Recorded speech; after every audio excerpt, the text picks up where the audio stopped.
निकल कर आएगा। इस वक्त स्क्रीन पर आपको गुजरात के रीजन्स दिखा दें, यानी कि कौन कौन से हिस्से में क्या होने वाला है। गुजरात के रीजन्स आपके स्क्रीन पर, और ये गुजरात के रीजन्स इस वक्त फायर हो रहे हैं हमारे एलईडी के स्क्रीन पर। हम आपको बताना चाहते हैं गुजरात में इस वक्त जो रीजन्स हैं, कच्छ है, सौराष्ट्र है, सेंट्रल गुजरात है। तो आपको बता दूं, सौराष्ट्र और कच्छ में हमारे पास 54 सीटें हैं। कच्छ हमने अलग से नहीं लिया है क्योंकि 6 सीटें ही हैं कुल कच्छ में। 54 सीटें सौराष्ट्र और कच्छ की हैं। उत्तरी गुजरात में 32 सीटें हैं। यहां मध्य गुजरात में 61 सीटें हैं और दक्षिण गुजरात में भी 61 सीटें हैं। तो ये पूरा गुजरात का मैप आपके सामने दर्शकों आ गया है।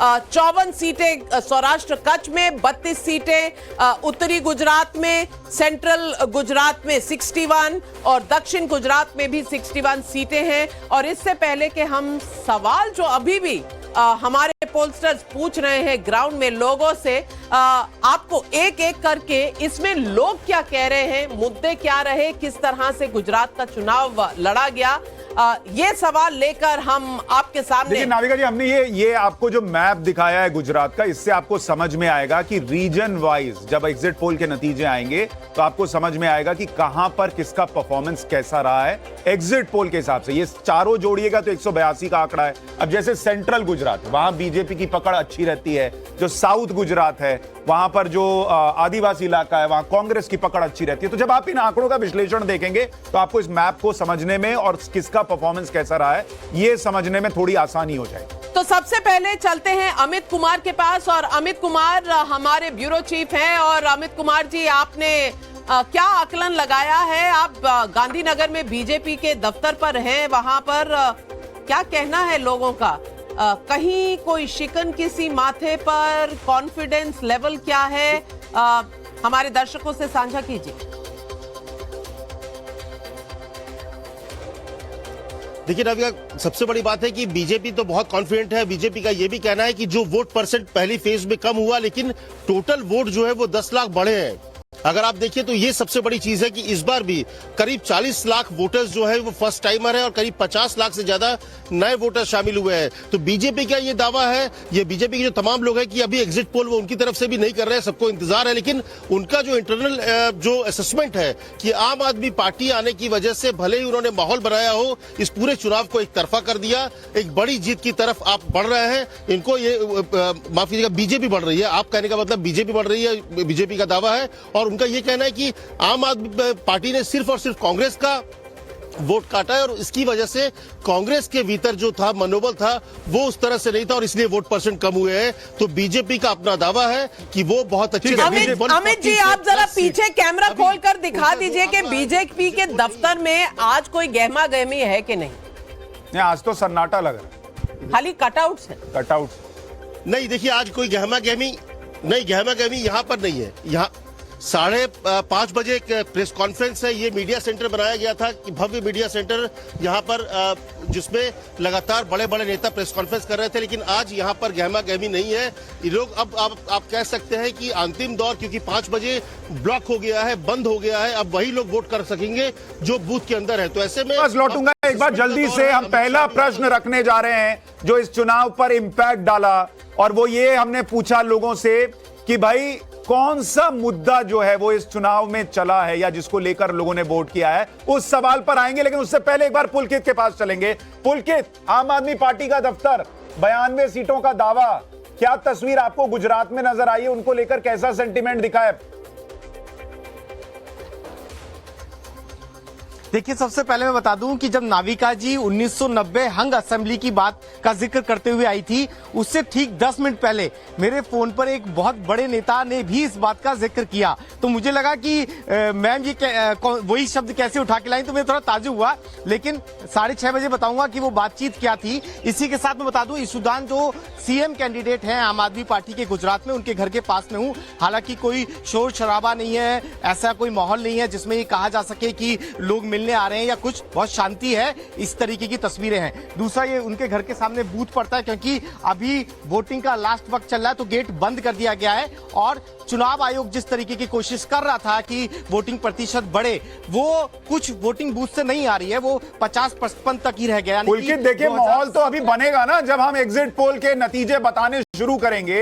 अभी से बताइए, वहां पटाखे उठाके फूट जाए, पता चला एग्जिट पोल में माहौल गलत है या गड़बड़ है, तो नाविका जी मामला गड़बड़ आ जाएगा। मामला गड़बड़ आ जाएगा। लेकिन हिमाचल और गुजरात ही सिर्फ पोल्स नहीं हुए, मैनपुरी में भी हुए हैं, और मैनपुरी में कहा जा रहा है बीजेपी ने किसी को वोट देने के लिए निकलने ही नहीं दिया, ऐसा अखिलेश यादव ने कहा है। तो मनीष यादव के पास चलते हैं और मैं पूछना चाहती हूं आपसे, मैनपुरी की आपकी क्या रिपोर्ट है?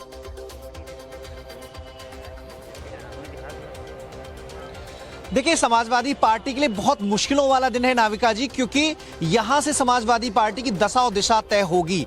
और चेहरे पर, चूंकि सियासत में परसेप्शन बहुत मायने रखता है, और चेहरे पर अखिलेश यादव से लेकर जो पारिवारिक लोग हैं उनके चेहरे पर जो भाव दिख रहे हैं, उनकी भाषा जो दिख रही है, परिभाषा जो दिख रही है, वो ये बता रहा है कि अंदर से सभी हतोत्साहित है, उतना कॉन्फिडेंस नजर नहीं आ रहा। परिवार को भले एकजुट रखने में कामयाब हो गए अखिलेश यादव, लेकिन जो पैमाने होते हैं सियासत के, जिसमें वोटों का समीकरण बड़ा पैमाना होता है, जो जीत का रास्ता तैयार करता है, तो वैसा जीत का रास्ता इस बार मुश्किल लग रहा है। क्योंकि जो यादव और मुस्लिम कॉम्बिनेशन के सहारे अखिलेश यादव उनके साथ और ओबीसी जातियां जोड़ने कर अपनी सियासत को दिशा दिया करते थे, इस बार यादव मुस्लिम के अलावा बाकी जो ओबीसी जातियां हैं वो साथ खड़ी नजर नहीं आ रही, और ओबीसी बहुल सीट मानी जाती है मैनपुरी, तो ऐसे में बहुत आसान रास्ता नहीं है। मनीष, बहुत जरूरी है कि यादव परिवार का क्या होगा, समाजवादी पार्टी का क्या होगा, हम आपके पास लेकिन आप ज्यादा इंतजार ना कराइए, पब्लिक जो है वो पहला सवाल और उसके आंकड़े देखना चाह रही है। बिल्कुल। गुजरात चुनाव में सबसे बड़ा चुनावी मुद्दा क्या था? रेवड़ी कल्चर, भ्रष्टाचार, महंगाई या बेरोजगारी? महंगाई सबसे बड़ा मुद्दा रहा। 44% लोगों ने कम से कम ये कहा है कि, ये बड़ी स्क्रीन पर देखिए नाविका जी, आ गया ये है यहां पे महंगाई 44%, रेवड़ी कल्चर 13%, भ्रष्टाचार 17%, बेरोजगारी 26%। महंगाई और बेरोजगारी में कहीं ना कहीं तो देखिए, एक बेरोजगारी और महंगाई, इनको अगर दोनों को आप मिला दें तो 70% लोग कह रहे हैं कि चुनावी मुद्दा यही रहा है। रेवड़ी कल्चर 13%, भ्रष्टाचार 17%, महंगाई पर लोगों ने वोट किया। महंगाई कंट्रोल होने पे किया है देख के कि दुनिया में बढ़ रही है या नहीं बढ़ी, या महंगाई कम बढ़ गई है उस पर वोट किया, यह भी पता नहीं है। सुशांत जी, मुझे ऐसा लगता है कि आप पता नहीं कितना अपने घर में किचन में जाते हैं, मैं जरूर जाती हूँ, तो जो घर की महिलाएं हैं उनको दुनिया में कितना महंगाई है उससे कुछ लेना देना नहीं है। उनको ये पता है कि आज सब्जी खरीदनी है, दालें खरीदनी है, चावल खरीदना है, तो मेरी जेब से कितना अभी जब नतीजे आएंगे तब पता चलेगा कि नाविका जी जो कह रही हैं वही महिलाओं ने सोचा वोट देते वक्त हमारे एग्जिट पोल में क्या आ रहा है, या जो मैं कह रहा हूं उस तरफ भी कुछ हो सकता है। अभी थोड़ा इंतजार कीजिए। लेकिन महंगाई गुजरात चुनाव में मुद्दा रही है। दूसरा प्रश्न जो हमने पूछा, गोधरा को लेकर अमित शाह ने एक बयान दिया था, और गोधरा गुजरात के लिए बड़ा सेंसिटिव मुद्दा रहा है, उसको लेकर क्या इंपैक्ट रहा इस चुनाव में? 41% लोगों ने हमारे एग्जिट पोल में कहा है कि हिंदू वोट एकजुट हो गया अमित शाह के उस बयान के बाद। मुसलमानों में एक डर बैठा, ऐसा कहने वाले 22% लोग मिले हमारे पोलस्टर्स को। कोई असर नहीं रहा इस चुनाव में, ऐसा मानते हैं 17% लोग, और कह नहीं सकते कि क्या इंपैक्ट पड़ा अमित शाह के उस बयान का, ऐसा कहने वाले करीब 20% थे। बिल्कुल। और तीसरा सवाल जो हमने लोगों से पूछा, गोपाल इटालिया के हिंदू विरोधी बयानों का कितना असर पड़ा? आम आदमी पार्टी को नुकसान 29% लोग कहते हैं, बीजेपी को फायदा 37% लोग कहते हैं। कोई असर नहीं, 19% कह नहीं सकते, 15%, लेकिन नुकसान आम आदमी पार्टी को और बीजेपी को फायदा अक्सर लोग कह रहे हैं। यानी बीजेपी की पूरी सोशल मीडिया टीम ने, और अभी शहजाद बैठे हैं वो बताएंगे, उन्होंने बड़ा ट्वीट किया, उसका इंपैक्ट इस चुनाव में हुआ है। लोग कह रहे हैं कि बीजेपी को फायदा हुआ है गोपाल इटालिया के पुराने बयान। और ये आम आदमी पार्टी को कितना इसका हर्जाना भरना पड़ा, वो अभी नंबर में आएगा, नंबर में दिखेगा, लेकिन थोड़ा इंतजार करना पड़ेगा। चौथा सवाल, 27 साल की एंटी इनकम्बेंसी गुजरात में थी या नहीं, ये हमने लोगों से पूछा, और लोगों ने क्या जवाब दिया?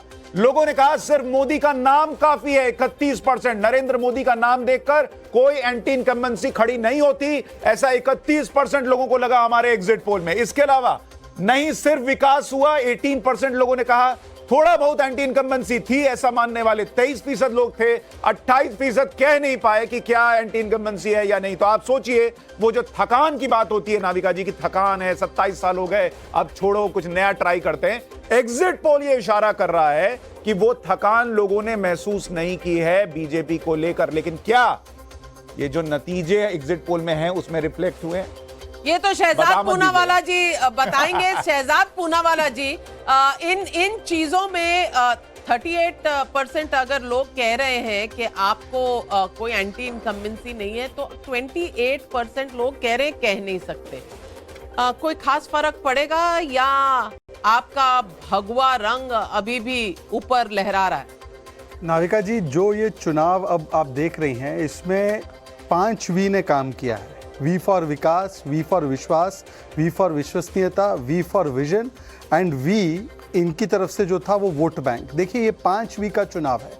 हमारे 4 वी जो है वो प्रो इनकम्बेंसी की आपको बात करते हैं, क्योंकि आप देखिए चुनाव दर चुनाव, अगर आप पिछले 5 राज्यों के चुनाव देखें तो 4 जगह हमारी सरकार फिर से बनकर आई। अगर आप गुजरात देखें तो लगातार 27 वर्ष तक हमारी सरकार, और केवल असेंबली के चुनाव नहीं, लोकसभा के भी चुनाव अगर आप देखें तो लगातार 99 से हम जीतते आ रहे हैं। इसका मतलब ये है कि जनता का जो विश्वास है उसे हासिल करने में हम कहीं ना कहीं कामयाब हो रहे हैं, क्योंकि हम डिलीवर करते हैं, हम पार्टी ऑफ डिलीवरेबल्स है। तो ये डिलीवरेबल्स की वजह से ही आज प्रो इनकम्बेंसी की बात चलती है। एंटी इनकम्बेंसी हमारी किसी भी सरकार के खिलाफ नहीं। पर शहजाद, हमारा एग्जिट पोल ये भी कह रहा है कि अमित शाह ने गोधरा पर जो बयान दिया उसने हिंदू वोट को कंसोलिडेट कर दिया। नहीं, वो सारे ऐसे लोगों को कंसोलिडेट करता है जो दंगाइयों के खिलाफ है। दंगे का कोई धर्म नहीं होता सुशांत जी। ना मुझे लगता है कि अगर यहाँ पर कोई भी उस बयान के ऊपर विरोध करता है तो वो एक बहुत ही बुरा काम करता है। तहसीन पूनावाला खड़े हो गए विरोध करने के लिए। तहसीन पूनावाला एज एक्सपेक्टेड खड़े हो गए विरोध करने के लिए। नहीं, वो दंगाइयों के साथ ही, जगदीश टाइटलर के साथ एमसीडी में है, वो सज्जन कुमार के साथ भी थे। ठीक है।